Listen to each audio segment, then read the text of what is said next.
Greetings, people. Amanfo, Ghana for Amofi any Amanoni, Ghanaians both home and abroad.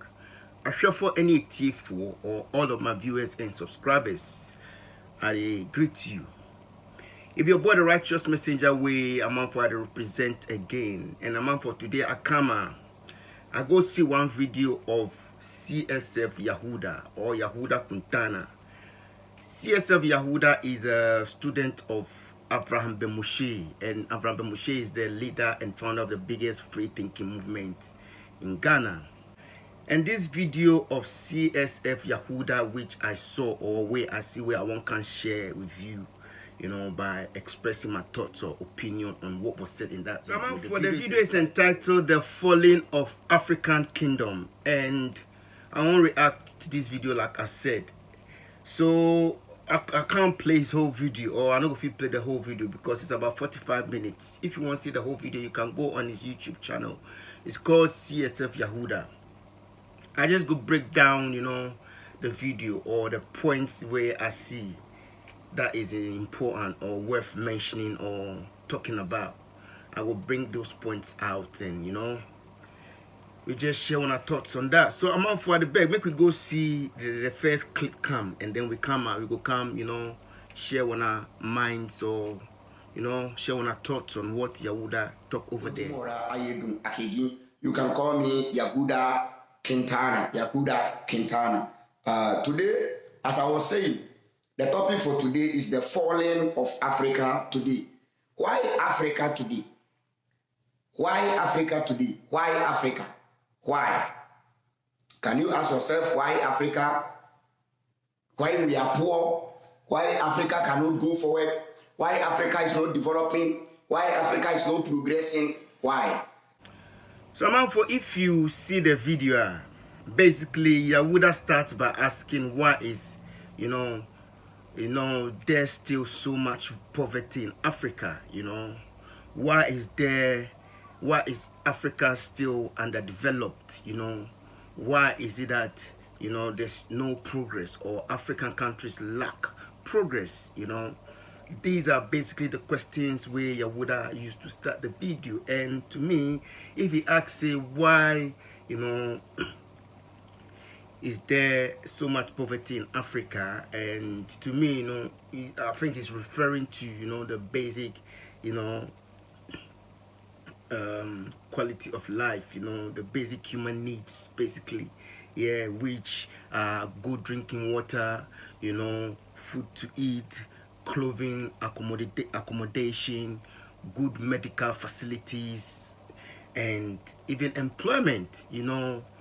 These are kind of like the basic needs in life that that if you don't have, we say you are living in poverty. So Yahudah they ask, why is there still poverty in Africa? Why are the basic needs of the African or majority of Africans not being met? And secondly, he mentioned why Africa is still underdeveloped compared to, other parts of the world. He's not lying, it's true.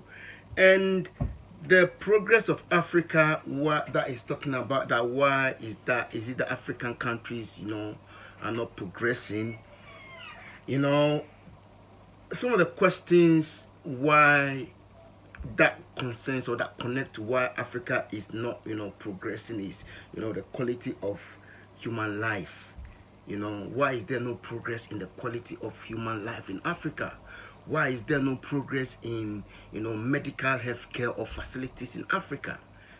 For just the fact that, majority of Africans or, majority of African people are complaining or wailing out that, there's lack of job opportunities.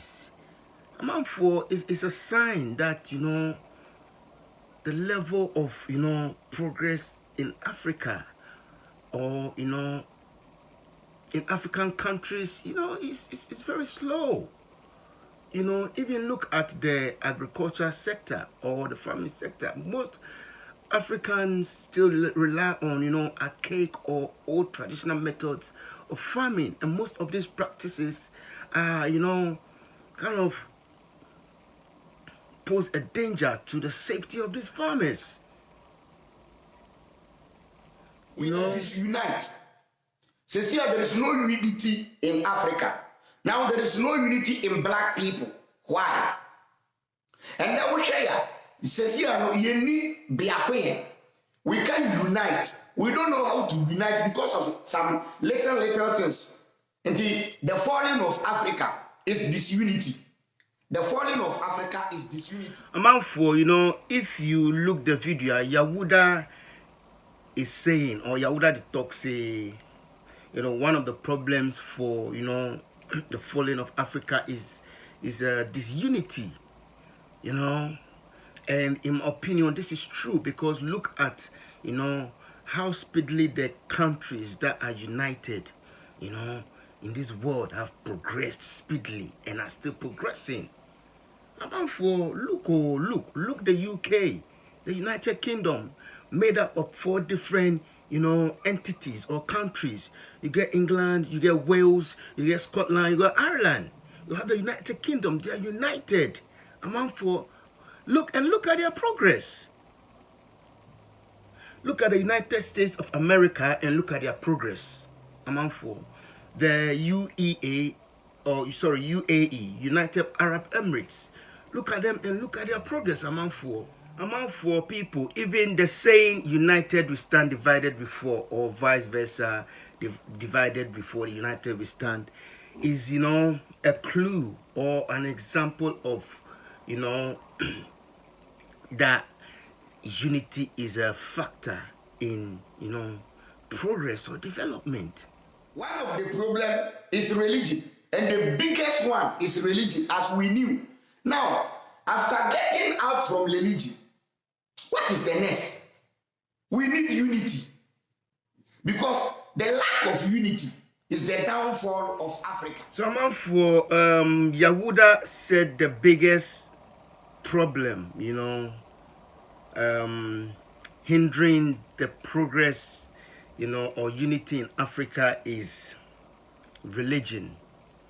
And I can, partially agree to this because religion breeds division if you think about it critically, But then by saying religion is the biggest, hindrance to African unity, I think this idea or notion is debatable, Is debatable. The only thing Africa need now is unity. The only thing is unity. It's unity. We need to unite now. Without unity, we can't go forward. We need unity. Africa, unite. Africa, we need to unite. We need to come together. What you say? You boom. So after saying religion is the biggest problem that is hindering or stopping, the unity of Africa, CSF Yahudah goes on to say that, the only thing that Africa needs now, is unity. Which is true, Africa needs unity to progress. But I don't think the only thing Africa needs now is unity. Because first of all, we need good leaders to promote, to facilitate, to engineer, or to make this unification process of African countries come true. If the leaders don't want it, or if the leaders are not ready or prepared to work on it, it's not going to happen. Because it's not going to happen through magic or some miracle. It's going to happen through planning, good planning that must be enforced, and we need good leaders for this. What you think? Like at the top, we need these good leaders to, bring about the unification of the African continent, and we need these same good leaders to, give the African a good quality of life. Majority of Africans don't have the good quality of life. And when we say good quality of life, what do we mean? We mean good drinking water, availability of food to prevent hunger, good or proper accommodations with toilet facilities for a start, And when we're doing these things, we have to think deeply about the people in the rural areas, because they need these things most. most of the farmers that provide food for our sustenance live in the rural areas. So why don't they deserve a good quality or good, way of life as well? Like, those in the cities. I already talk to the city is perfect. Even there are a lot of accommodations in the city via, toilet facilities. People live in these rooms but have to go for public, toilet facilities, which, even, most are in deplorable states. So man for like at the talk, good quality of life, including, we need to improve on medical facilities, medical facilities or medical centers need to be improved and easily made accessible to each and everyone, not only the rich or the people living in the city or the people close by.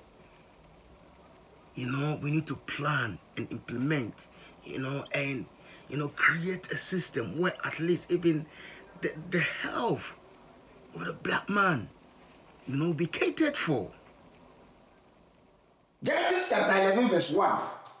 Let me explain it in a deeply way for you today. Now on here.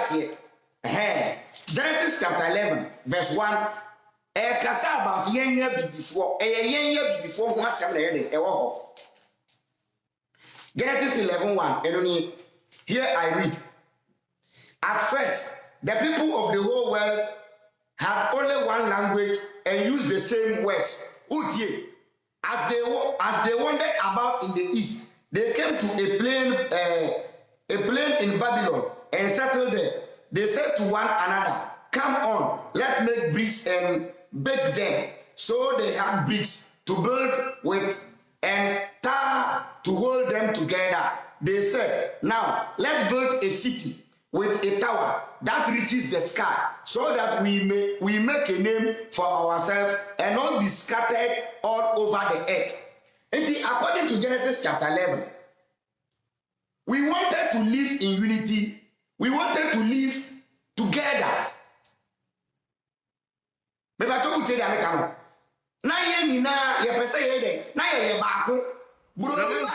If you hear or if you see the video, CSF Yahudah, they use a story in the Bible, Genesis 11:1. I believe he's using it as an analogy, to say that,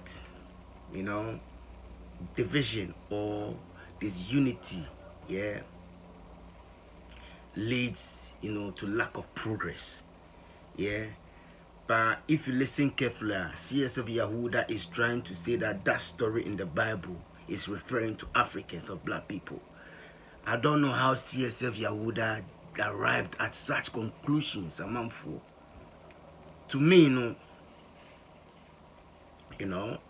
using it as an analogy to point out that unification is an important ingredient to progress, and the fact that the language barrier is one of the hindrances or problems facing the unification of Africa.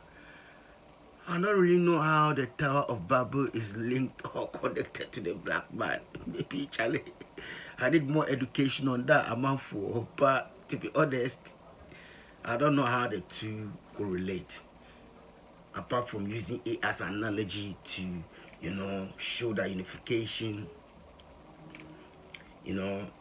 is important for progress, as well as language barriers can prevent. And Amanfo, before I go finish or end the video, I would like to congratulate or big up CSF Yahudah for such a beautiful or thought-provoking video and message, and